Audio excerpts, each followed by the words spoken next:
মা আজকে তুমি বাবা চিনি সবাই রান্নাঘরে কি করছো?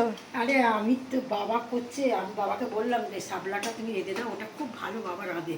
আমি অতটা ভালো পারি না, ও ছোটো থেকে দেখেছে মা করতো, ঠাকুমা ঠাকুমা সব করতো, ঠাকুমা করতো, বৌদিরা করেছে, এই এখন বাবা ওটা করছে। শাপলা দিয়ে কি বলো? কই শাপলার ঝাল, এই যে নাব্বার সময় টক দই কই দেবে তো। মাছ দিয়ে শাপলার ঝাল? কই শাপলা, কই মাছ দিয়ে শাপলা দিয়ে, তার সর্ষে বাটা, পোস্ত বাটা, তারপরে হচ্ছে তোমার পেঁয়াজ 4 কোয়া 5 কোয়া রসুন বেটে এই সমস্ত বাবা রান্না করছে। দারুণ রান্না হবে, কিন্তু গন্ধ প্রচুর ছড়িয়েছে। ও বাবা সুন্দর লাগছে। হ্যাঁ খুব সুন্দর। এই যে আর নাব্বার ওই সময় যে টক দই দেবে। ওই যে কই মাছ ওখানে ভাজা আছে।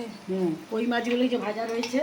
হ্যাঁ, আর ওই যে আমাদের চিনিকে দেখো। চিনি, এই দেখো চিনির মা এই বারান্দায় আসলে চিনির মা ওর গলাটা কামড়ে টানতে টানতে নিয়ে যাচ্ছে। আর চিনির মা কি কান্না কাচ্ছে, আসো 3-4 বার বাচ্চা মরে গেছে তো, এবার একটু ভালো জায়গায় বাচ্চা হয়েছে। আর চিনির মা এই বারান্দা আসতেই দেবে না। ভাবি তোমার কেমন লাগছে রান্না করে? খুব ভালো লাগছে। অনেকদিন বাদে রান্নাঘরে এসেছি। আমাদের কাকু আমি খুব আমার ভালো রান্না ছোটবেলায় জানে, রান্নাবান্না অনেক করতাম। করতো। আসলে তা না, আমার শাশুড়ি মায়ের অনেক ছেলেপুলে তো প্রত্যেকটা ছেলে মেয়েই রান্না জানে। হ্যাঁ, আর আজকে তোমার কাকু বললো শাপলাটা আমি করে দিই। হ্যাঁ, শাপলা কই শাপলার ঝালটা আমি করে দিই। তাহলে করো, আমি অন্য রান্নাগুলো করি। তাই দুজনেই এখন এক জায়গায় রান্না করে। আর চিনি মাঝে মাঝে আমাকে দেখতে তো আসে। তোমাদের দুজনে রান্না করতে কেমন লাগছে একসাথে?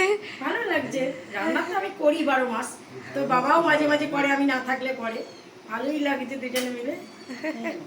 ঠিক আছে ঠিক আছে, রান্না করো, দুপুরে দেখাবে। হ্যাঁ এই যে ঠিক আছে। চিংড়ির ডাল করেছিলাম, এখনো তোর বন্ধুর মুখে লেগে রয়েছে। হ্যাঁ হ্যাঁ, বাবা সত্যি খুব ভালো রান্না করে, বুঝেছিস তো? আমারও পছন্দের। আমি তো চাই যে বাবা আরো রান্না করুক। কিন্তু বাবার বাবার সময় সময় হয় না, বাবা এই কুরিয়ার করে এলো, এসেই বলছে তোমাকে করতে হবে না, তুমি যাওয়ার সময় বলে গেল তুমি শাপলাগুলো কুটে রাখো। আমি তখন ওই কেটে আর নুন আর হলুদ মাখিয়ে রেখেছিলাম, ও জলটাও বেরিয়ে গেল। হ্যাঁ। তোমার কাকু এসে কই মাছ ভেজে রান্না বসালো। ঠিক আছে, চলো। আমাদের কথাবার্তাও যদি ভালো লেগে থাকে, তো আমাদের জুটির তোমাদের জুটির দুজন হ্যাঁ, জুটির। তোমাদের কাকুকে আর আমার কাকিমাকে যদি ভালো লেগে থাকে, তাহলে একটা লাইক করে দেবে, একটা সাবস্ক্রাইব করে দেবে। টাটা। নমস্কার।